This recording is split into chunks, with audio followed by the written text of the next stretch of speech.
Bismillahirrahmanirrahim. Assalamualaikum warahmatullahi wabarakatuh.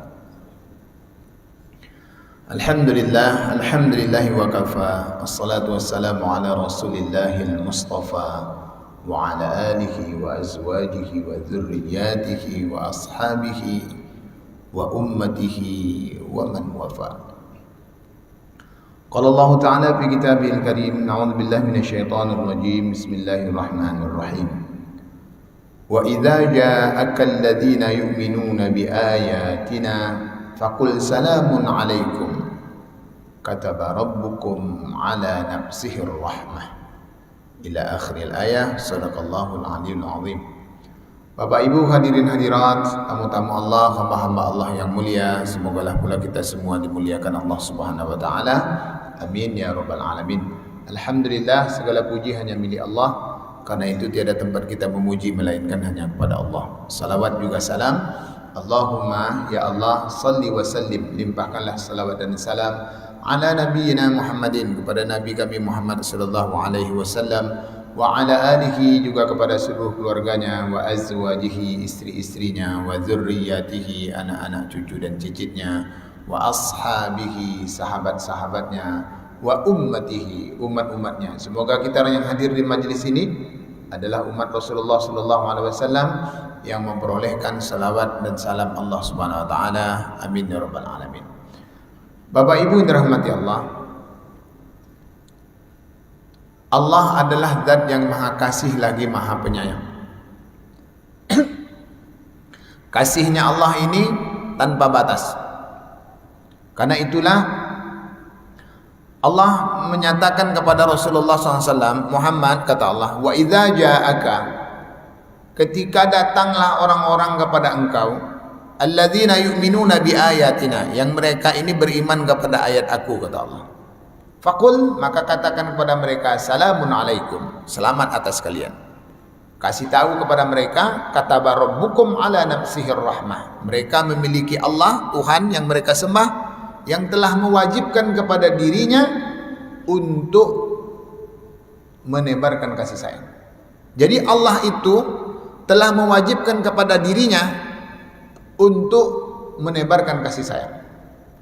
Karena itu pula dalam sebuah hadis qudsi disebutkan oleh Rasulullah SAW, ya ibadi, wahai hamba-hambaku, kata Allah, inni, sesungguhnya aku, haramtu zulma ala nafsi, aku telah mengharamkan kepada diriku untuk melakukan perbuatan aniaya. Kenapa? Karena memang Allah telah mewajibkan kepada dirinya untuk menebarkan kasih sayang. Wa ja'altuhu 'alaikum, maka kepada kalian pun aku wajibkan, kata Allah, muharraman fala tadzalamu, mengharamkan kepada diri kalian untuk saling menganiaya. Berkasih sayanglah. Bapak Ibu yang dirahmati Allah, dalam riwayat yang lain juga disebutkan ar-rahimuna yarhamuhumur rahman, tebarkanlah kasih sayang sama kalian, maka kalian akan pun dikasih sayangi oleh Allah Subhanahu wa taala. Irhamu, berilah kasih sayang, mamfil, kepada apa saja yang ada di muka bumi ini, yarhamkum mamfis sama, maka kalian akan dirahmati pula, akan dikasih pula oleh penduduk-penduduk langit. Siapa penduduk langit ini? Inilah para malaikat. Demikian dikisahkan dalam kitab Nasaihul Ibad karangan Syekh An-Nawawi Al-Bantani. Bapak Ibu yang dirahmati Allah, pentingnya kita berkasih sayang ini, maka banyak riwayat dikisahkan kepada kita bahwa kasih sayang Allah itu datang ke kita dikarenakan tebaran kasih sayang kita yang sederhana.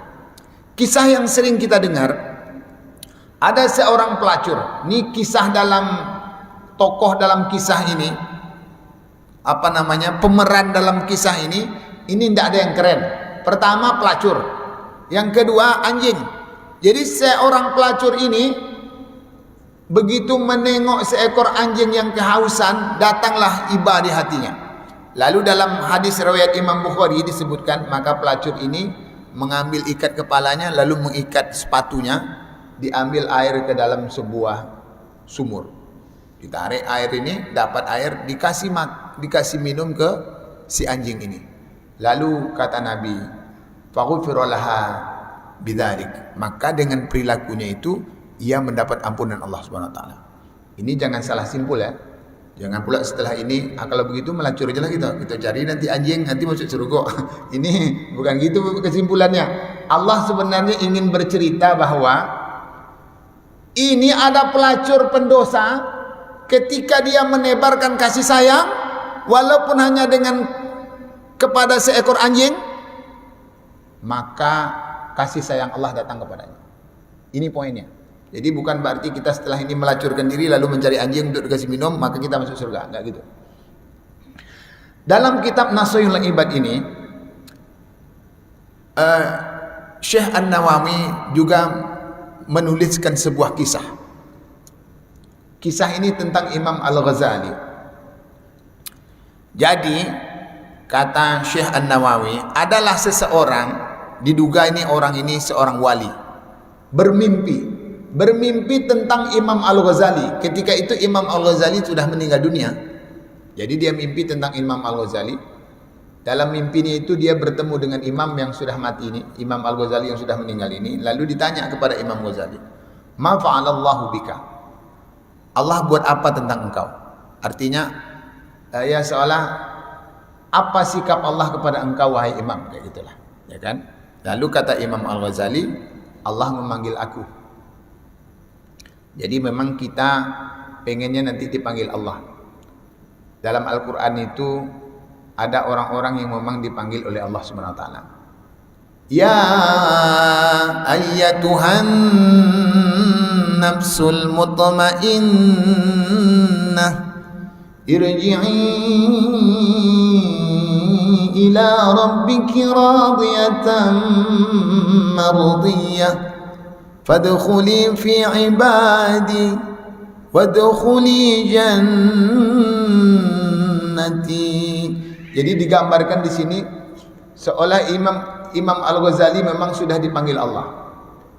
Lalu dikumpulkan bersama hamba-hamba Allah Subhanahu wa taala dan ia akhirnya nanti dimasukkan ke surga. Namun sebelum kisah ia dimasukkan ke surga ini, tatkala Allah memanggil Imam Al-Ghazali ini tadi, maka Allah bertanya kepada Imam Ghazali, "Bima qaddamta alayya?"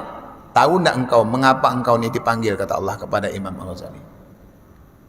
Jadi Imam Al-Ghazali pun menjawab, "Fasirtu uzkur a'mali," katanya. Aku mengingatlah menyebutkan beberapa amal-amal ibadah yang telah aku lakukan. Jadi dia menduga dia dipanggil Allah ini karena kebaikan-kebaikan yang banyak telah dia lakukan. Imam Al-Ghazali terkenal dengan kitab-kitab beliau yang sangat monumental, yang sangat luar biasa, yang sampai detik ini orang-orang yang kuliah dari S1, S2, S3 mulai dari pondok pesantren mengkaji kitab-kitab beliau. Belum lagi kebaikan-kebaikan, dan beliau adalah seorang guru yang mengajarkan agama ini. Disebutlah semua kebaikan yang ada ini. Maka komentar Allah ketika Allah mendengarkan kebaikan-kebaikan Imam Ghazali ini, apa kata Allah? Faqala, lalu Allah berkata, "Lam aqbalha." Yang kau ceritakan cerita ada yang terima. Wah, ini saya pertama membaca kisah ini tegak juga bulu badan awak. Ternyata semua ibadah Imam Ghazali itu tak diterima. Yang banyak-banyak tadi. Bila ibadah Imam Ghazali tak diterima, kira-kira ibadah kita macam mana lah nih, ya kan? Jadi Bapak Ibu sama Allah yang berbahagia, ternyata ibadah yang banyak itu lam aqbalha, membuat Imam Ghazali akhirnya tetap dipanggil Allah Subhanahu wa taala. Lalu Allah yang mengkisahkan. Apa kata Allah?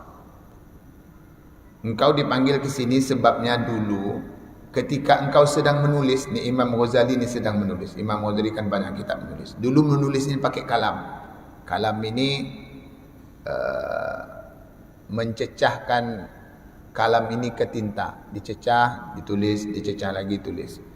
Ketika Imam Ghazali ingin mencecahkan tintanya ke dalam wadah tinta ini, tiba-tiba datanglah seekor lalat hinggap di wadah tinta itu. Imam Ghazali mengurungkan niatnya untuk memasukkan tintanya atau mencecahkan tintanya ini, karena dia khawatir mengganggu lalat yang sedang meminum tintanya ini. Ditahan. Ini kasihan nih lalat nih kayaknya sedang kehausan nih, biar aja dia dulu supaya enggak terganggu. Jadi Imam Ghazali pun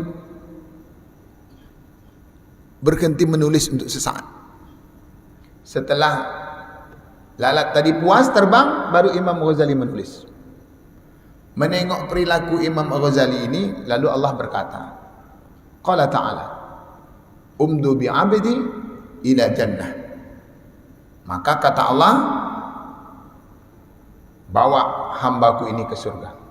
Jadi ternyata ibadah sederhana yang dilakukan oleh Imam Ghazali inilah yang membuat ia dipanggil Allah Subhanahu wa taala. Yakni apa ini bentuknya? Menebarkan kasih sayang, saling menyayangi kepada makhluk Tuhan, kendati pun itu seekor lalat. Dalam kisah riwayat Imam Bukhari tadi, walaupun itu seekor anjing. Kita kadang di sini yang belum dapat. Anjing itu baik-baik ya, terbaring-baring gini. Datang kita ngambil batu, lempar, keng. Kesakitanlah anjing itu. Makanya mulai hari ini kita harus tebar kasih sayang nih. Jangan ganggu-ganggu makhluk Allah nih. Sebab itu ketika kita haji dan umrah, tatkala kita ihram, maka kita dilarang untuk mematah ranting, mematah bunga, berkelahi, berburu.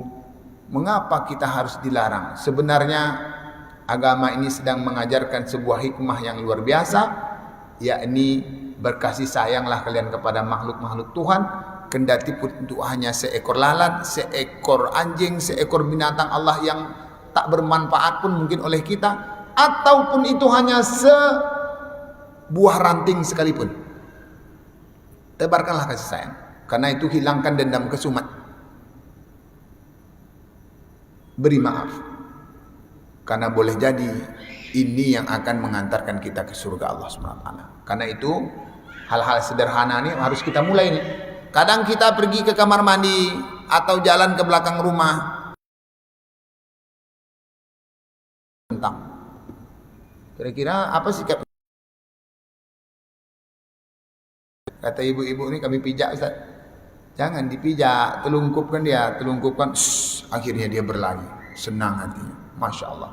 Boleh jadi ibadah-ibadah yang menurut kita tak bernilai ini, justru ini yang akan mengantarkan kita ke surga, karena kita telah menebarkan kasih Allah, kasih sayang sebagaimana Allah telah menebarkan kasih sayang. Kata Allah tadi, kataba rabbukum ala nafsihir rahmah. Semoga Allah mudahkan kita menuju surganya, amin. Subhanakallahumma wa bihamdika asyhadu an la ilaha illa anta, nastaghfiruka wa natubu ilaik. Assalamualaikum warahmatullahi wabarakatuh.